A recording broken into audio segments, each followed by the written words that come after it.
Bonjour, cette vidéo est un exemple de comment créer une connexion Ethernet IP entre deux automates de la série N avec le logiciel Sysmax Studio.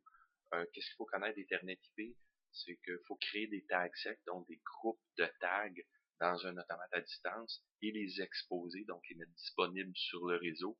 Et d'un automate, on va l'appeler l'automate local, à créer un tag set de réception et ensuite créer une connexion pour aller lire l'information.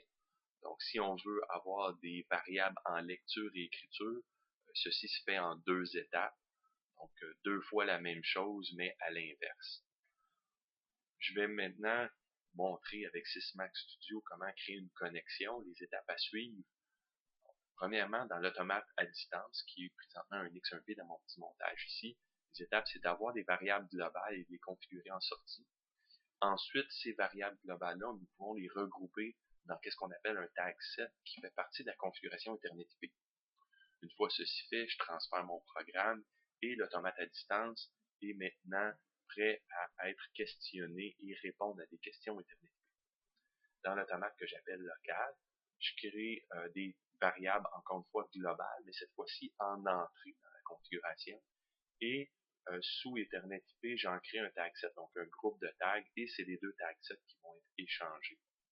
L'étape de plus à faire dans l'automate local est de créer une connexion. Donc, c'est l'automate qui va recevoir l'information, qui pose la question, et l'automate à distance va répondre.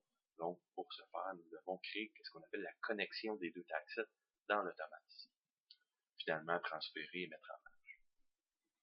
Donc, dans Sysmax Studio, je suis présentement dans mon NX1. Dans mon projet, j'ai un NX1 et un NJ3. Donc, mon NX1, je l'appelle l'automate à distance. Donc, c'est lui qui contient des variables. Je crée un petit programme avec une variable qui s'appelle niveau et l'autre qui s'appelle pression, qui sont des variables globales ici.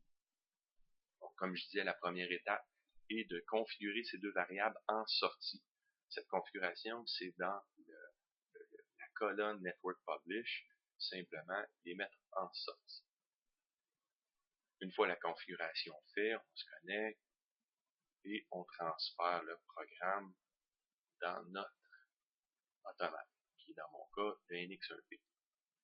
Ensuite, il faut faire une configuration Ethernet IP afin de créer le groupe de tags, ce qu'on appelle le tag set. Ce tag set-là va être un tag set en sortie, étant donné que nos variables sont des variables de sortie. Donc, la configuration Ethernet IP se fait dans le menu Tout sous le choix Ethernet IP Connection Settings. Là, on voit ici l'ensemble des connexions Ethernet IP possibles. Le NX1P en a qu'un seul, c'est le port built-in, c'est celui-ci. Clique à droite, édition. Mon tag set, je peux en faire des entrées et des sorties. Présentement, ce n'est que des sorties, des tags exposés. Je dois créer un nouveau tag set et donner un nom. Je vais l'appeler vers NJ3. Ce tag set-là devient rouge parce qu'il ne contient aucun membre présentement, mais si j'ajoute mes deux tags, je vais commencer par pression et le deuxième, je vais mettre niveau. Maintenant, j'ai un tag set qui contient mes deux variables. Ceci fait, j'envoie la configuration de mon tag set dans l'automate et j'ai fini la configuration de mon automate à distance. Maintenant, le tag set qui s'appelle vers NJ3 qui contient des tags niveau et pression, c'est maintenant un tag set disponible sur le réseau Ethernet IP. Il faut que j'aille dans l'autre automate pour aller lire ce tag set-là. Donc, je vais dans le deuxième automate. Première étape dans le deuxième automate, c'est d'aller dans mes variables globales, de créer des variables qui vont recevoir l'information et maintenant de les mettre en configuration d'entrée. Network Publish Input. Une fois que c'est fait, je me connecte, je transfère mes tags dans mon automate.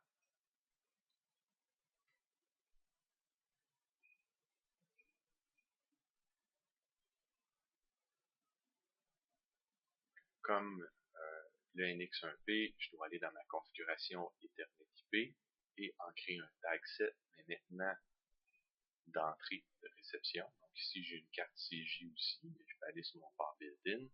Mon tag set en entrée, je vais m'en créer un. Je vais l'appeler depuis NX1. Dans ce tag set-là, je vais mettre les deux tags sont ma pression et mon niveau. Mon tag set est maintenant créé. Je dois maintenant établir la connexion. Pour établir la connexion, il faut que dans ma liste, j'utilise le bon automate. Donc, étant donné que je suis dans le même projet, donc dans mon projet Sysmax Studio, j'ai mon NX1 et mon NJ3, le target device apparaît automatiquement. S'il n'était pas dans le même projet, donc deux projets Sysmax Studio différents, pour avoir l'automate à distance dans ma liste de mes target devices, je dois cliquer sur le bouton plus et sélectionner le bon modèle avec et mentionner la bonne adresse IP. Autre chose aussi à faire, quand on est dans deux projets Sysmax Studio, pour avoir la liste des tags set disponibles de l'automate à distance, je dois utiliser le bouton importation tag. Ça importe un fichier CSV.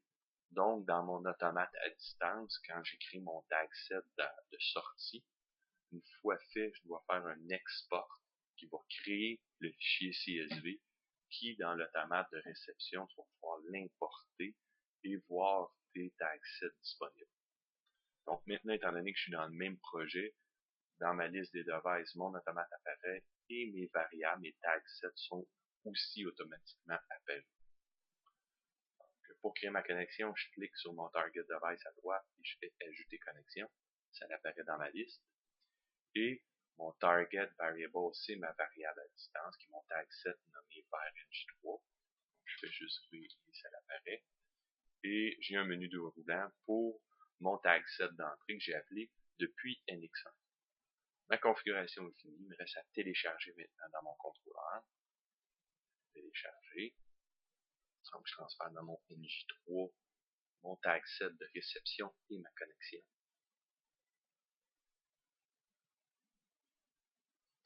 Maintenant, dans mon NJ3, je vois dans mes variables que l'information est transférée et reçue. On les voit bouger. Si je retourne dans mon NX1, ici, et je vais dans mon programme, on voit que l'information bouge. Si j'arrête mon NX1, je le mets en mode stop, mes informations retournent à 0. Si je retourne dans mon NJ3 maintenant, dans mon Watch Window, l'information est maintenant à 0. Donc, l'échange de données est établi et fonctionnel. Donc, j'espère que cette vidéo va vous aider. Si vous avez des questions, contactez-moi.